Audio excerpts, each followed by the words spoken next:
السلام عليكم ورحمة الله وبركاته، ازيكم حبايبي عاملين ايه؟ اهلا بيكم مع عزة فهمي واسرار المطبخ. هنبدأ بالصلاة والسلام على رسولنا الكريم. اللهم صل وسلم وبارك على سيدنا محمد. طبعا انا قلت ارتب الفريزر واروقه عشان اعرف احط فيه تفريزات واحط فيه حاجات. لقيت الكيس دوت من ايام ما جوزي كان موجود اجازة معانا هنا، هو شهر 8. هو موجود عندي وانا كنت ناسيه. كان جوزي جايب لنا كريز، ناكلوه كده يعني نطلعه في الطبق ناكله منه. كنت عطيت لاختي وعطيت لماما وكلنا وفضل منه ونسيته خالص.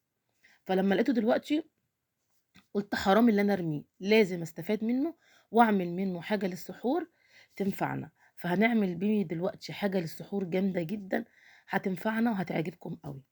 فطبعا قبل ما ابدا الفيديو بتاعي، فضلا وليس امرا، ما تبخلوش عليها بكومنت حلو كده منكم ودعوه حلوه، ربنا يرضيكم في الايام المفترجه دي ويكبر بخاطركم. واللي ما حطش لايك واشترك في القناه يا ريت يشترك و... ولو عملتش مشاركه للفيديو، كل اصحابك وحبايبك هيستفادوا وانا هستفيد. تمام. فهنا بقى يا جماعه انا جبت الكريس بتاعي بنضفه، بشيل منه البذره اللي جوه ديت وبنضفه. بصوا انا هنا شلت منه البذره كل اللي فاضل وما فيهوش اي حاجه. هجيب عليه نص كيلو من السكر وهحطه على الكريس دوت، لان انتوا عارفين الكريس يا جماعه بيبقى فيه سنه مزازه شويه. هاخد بقى الكريز والسكر ده كده واحطهم على النار. هقلبهم بقى كده.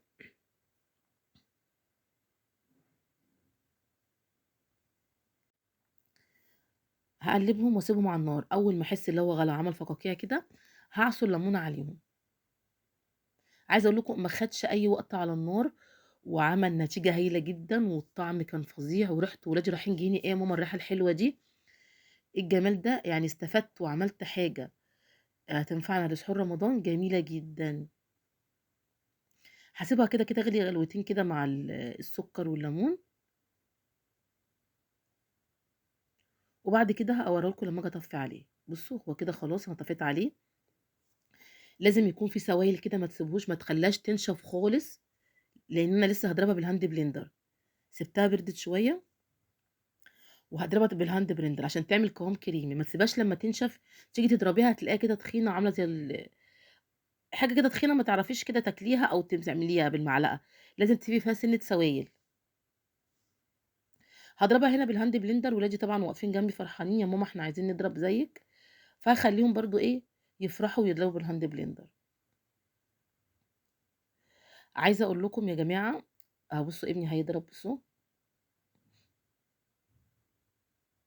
وصوريني، يعني انا هضرب يا ماما وصوريني. قلت له من عينيا حاضر. واخته جت نفس الحوار، يا ماما هضرب وصوريني، رحت مصوروه.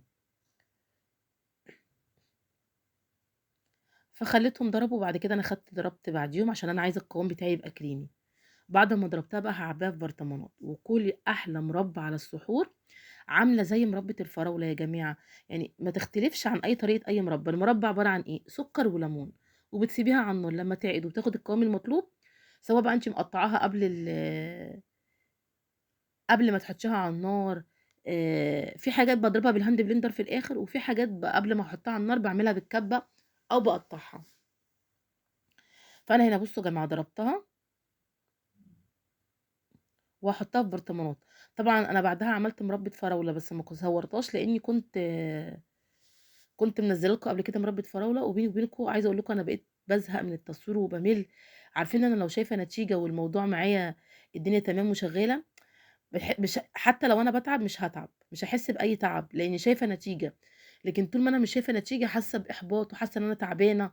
وربنا اللي عالم والله العظيم يا جماعه بالواحد عامل ازاي. بيبقى ورايا حاجات كتير جدا في يومي، مشغوله ب... بولادي بمذاكرتهم بمسؤوليات بحاجات كتيره، ومع ذلك مش بقصر يعني. بصوا شايفين لونها، عملت معايا برطمانين حلوين جدا. شو بقى البرطمان الكبير ده كيلو، برطمان الصغير ده نص، تجيبوه بكام؟ شايفين القوام بتاعها كريمي وحلو جدا. فخليكي كده كده ست اقتصاديه وموفره ومدبره، اي حاجه عندك كده تعرفي تستفادي منها اعمليها. شايفين اللون بتاعها جامد جدا، والقوام بتاعها وريحتها جميله قوي. لو وصلتي لحد هنا ما تبخليش عليها بالكومنت والدعوه الحلوه واللايك والاشتراك لقناتي وتفعيل زر الجرس عشان يوصلك كل جديد. والسلام عليكم ورحمه الله وبركاته.